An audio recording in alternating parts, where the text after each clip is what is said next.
Bonjour à tous, Élodie Montaigne, Serre France, et référente agriculture biologique. Je vais vous présenter un diaporama sur l'agriculture biologique. Aujourd'hui, l'agriculture biologique, c'est un marché assez en mouvement, dynamique, et donc on va faire le point sur la notion de consommation de l'agriculture biologique, la production d'agriculture biologique, quelques données chiffrées. Et ensuite, on verra quels sont les prérequis pour réussir en agriculture biologique, pour se convertir, vraiment toute la partie anticipation en amont de la conversion. Donc, on va commencer par le marché bio, la consommation en agriculture biologique. Donc, c'est vraiment un marché très porteur. Comme vous pouvez le voir sur les diaporamas, on a sur le petit dessin, on a vraiment une croissance importante. La consommation bio était de l'ordre de 3,7 milliards d'euros en 2010. On est aujourd'hui à 13,2 milliards d'euros. Donc en fait, en attendant, la consommation double tous les 5 ans globalement. Donc on est vraiment sur une croissance qui est assez exponentielle.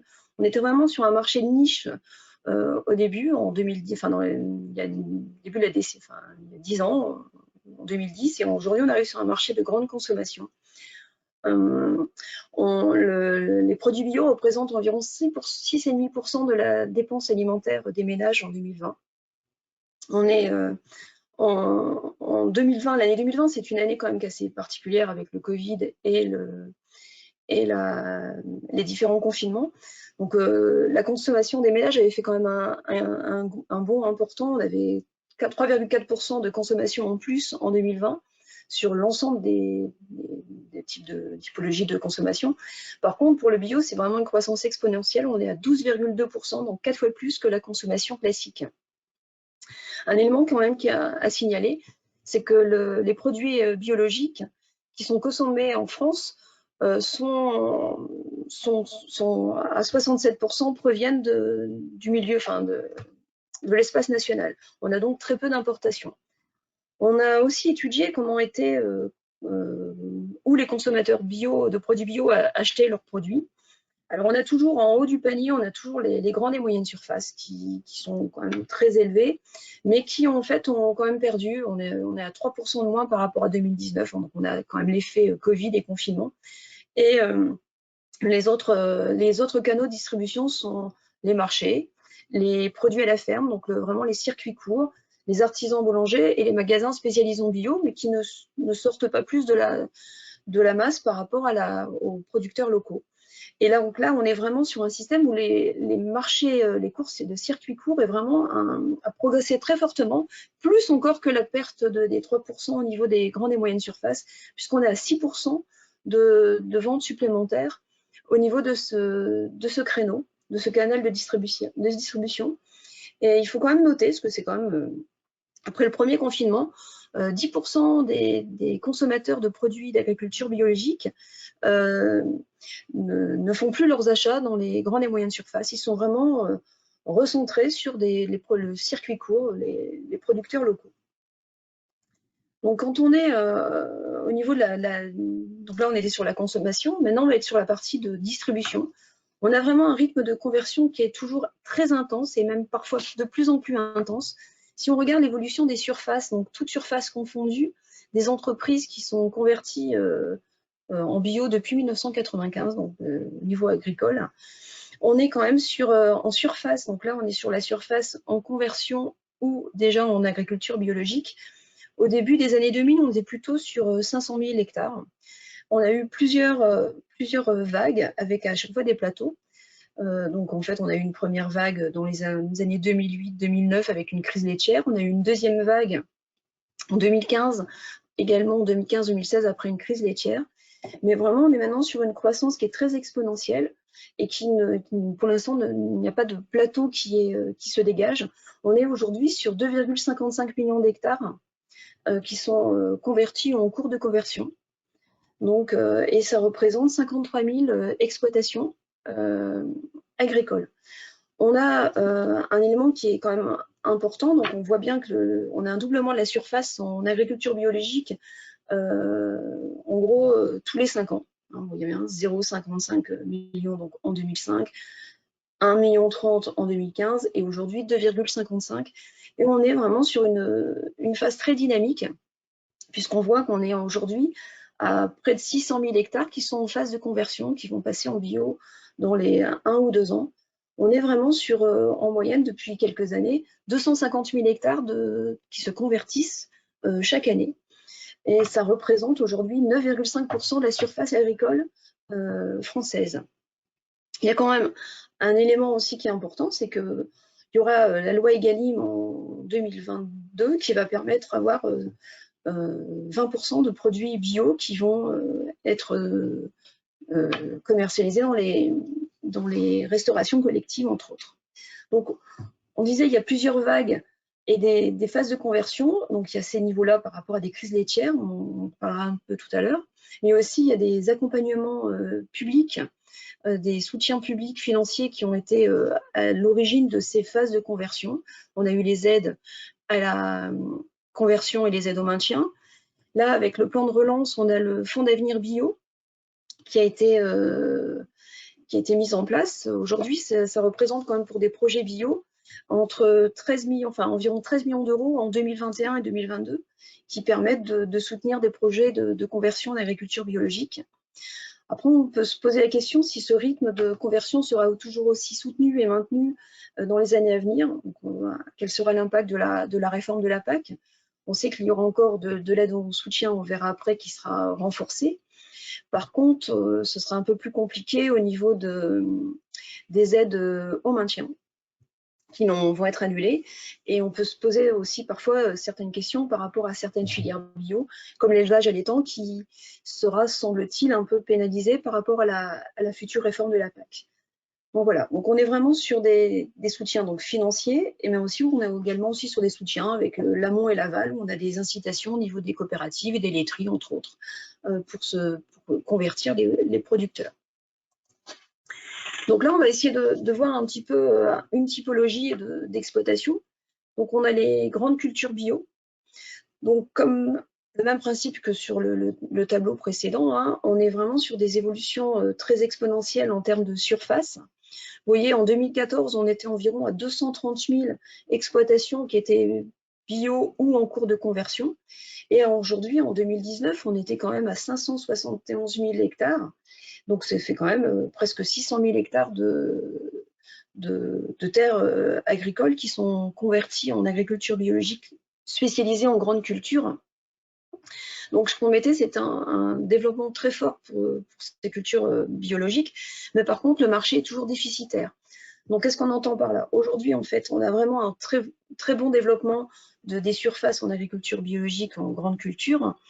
On a surtout c'est très fort en oléagineux, en lin, en soja et tournesol en France. Par contre, on a quand même encore un déficit en alimentation animale bio. Et ce qui est malheureusement un frein pour les autres filières en agriculture biologique, telles que les volailles et les porcs, qui nécessitent forcément de l'aliment bio dans les rations.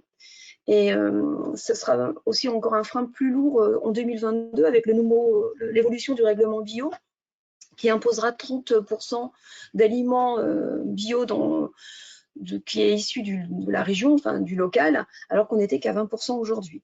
Donc, il faut espérer que le développement de la culture biologique sera en phase pour qu'on ait vraiment de l'aliment bio à ce niveau-là. Donc après, je vais vous montrer des indicateurs économiques. On va présenter les indicateurs économiques des grandes cultures bio. Donc ça, c'est une étude qui a été faite qui est faite chaque année par le CERFRANS des Pays de Loire. Donc en fait, si on regarde un petit peu, c'est une étude qui a été faite sur 41 exploitations, avec une surface moyenne de l'ordre de 132 hectares et 1,20 UTH d'origine familiale essentiellement. Donc, on sait tous que quand on passe en grande culture bio, on a vraiment des modifications et des ajustements. On est sur des rotations beaucoup plus longues, beaucoup plus diversifiées, avec des pertes de rendement. Mais on reste quand même sur une efficacité économique, un EBE sur produit qui est très correct, à 32 ou 33% selon les années. Hein. Mais on est vraiment sur un tiers de rentabilité, d'efficacité économique. Cette efficacité économique est liée à deux facteurs. On a une bonne maîtrise des intrants qui ne représentent pas plus de 30% des produits. et des prix qui sont rémunérateurs. Alors, on prend l'exemple de 2020, où le blé bio a été vendu à 388 € la tonne. Alors, par contre, les exploitations sont quand même très sensibles aux aides. Alors, selon les années, mais on est toujours entre 55 et donc là, 2020, une très grosse sensibilité, les aides sur le BE de 84%. Donc, on est vraiment très vigilant par rapport à ça.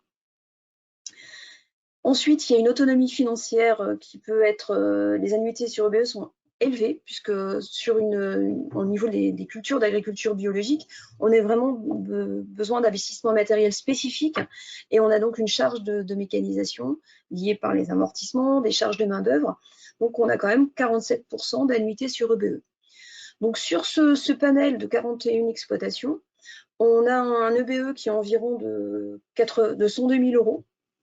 À ces 102 000 €, on a 47 000 € d'annuité, environ 45 000 € de prélèvement, ce qui permet d'avoir une capacité d'autofinancement de 10 000 €.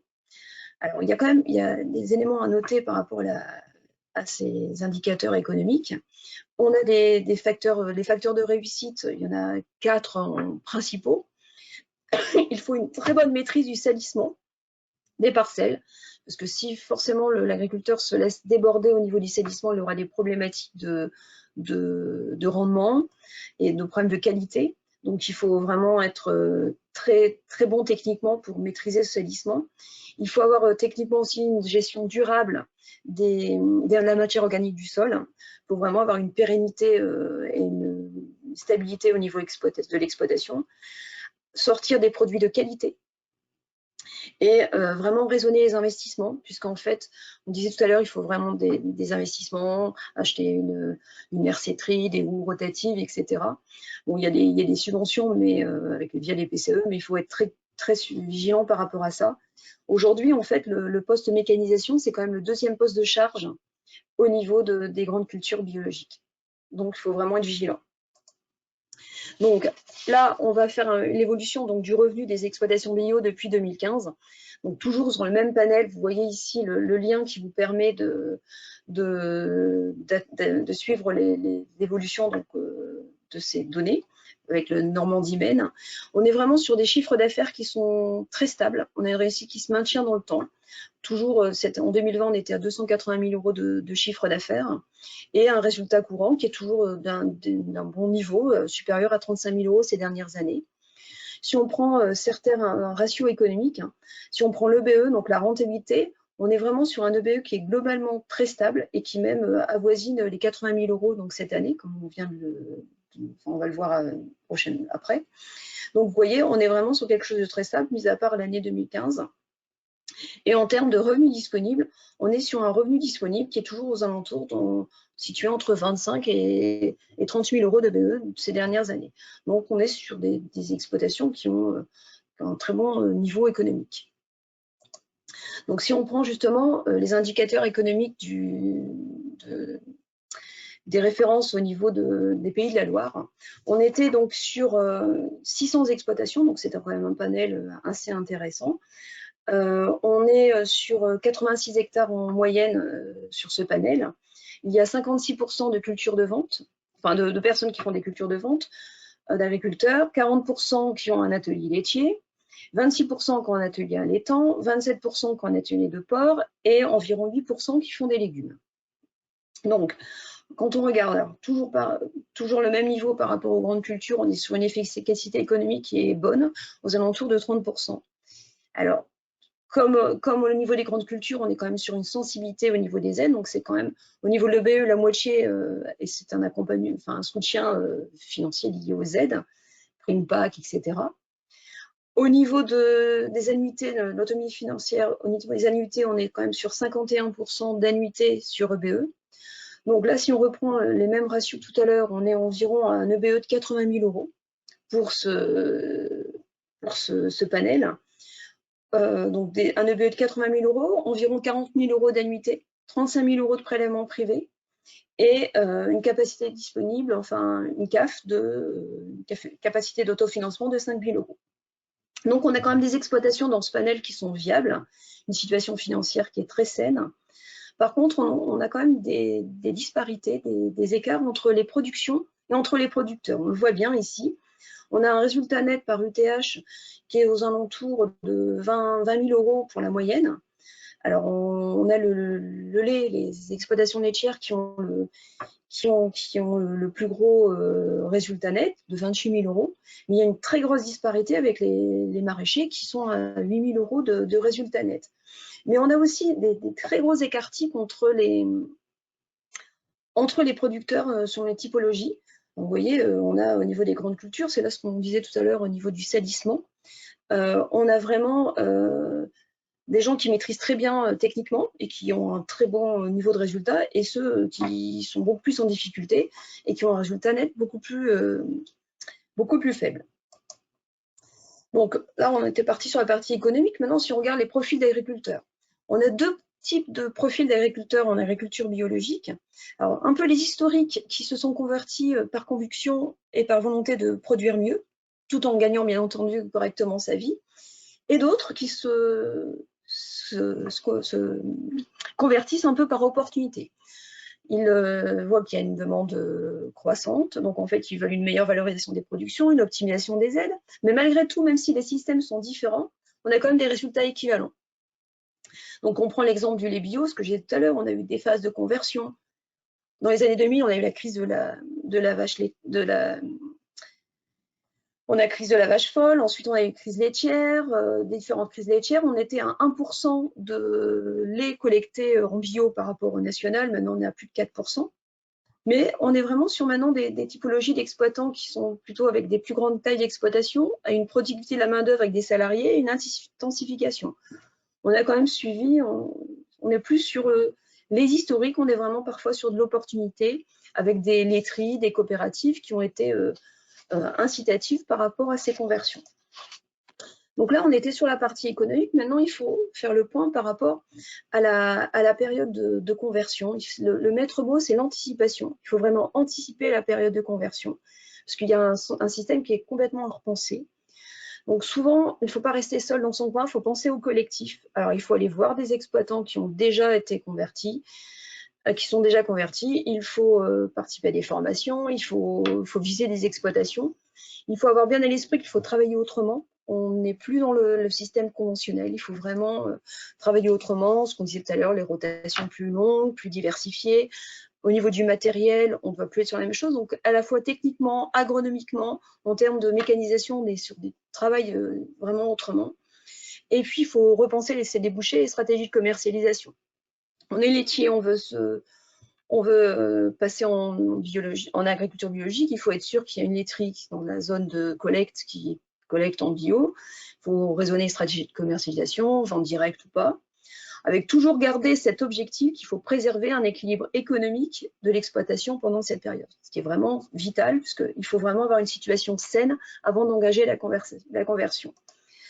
Parce qu'en effet, il y a un impact économique de la conversion. Alors, ce qui est toujours en premier, il y a la baisse des rendements. En conventionnel, en France, on est plutôt sur 75 quintaux en blé, alors qu'en bio, on arrive à 35 ou 40 quintaux.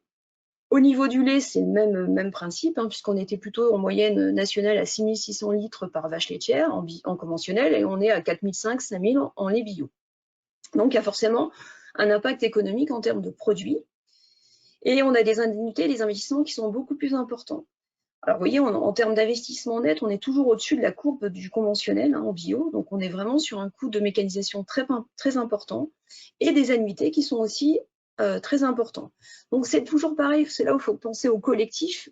C'est toujours bien pour éviter d'avoir trop de coûts, d'investir en collectif via une CUMA ou via du matériel en copropriété avec d'autres agriculteurs voisins qui se sont convertis en agriculture biologique.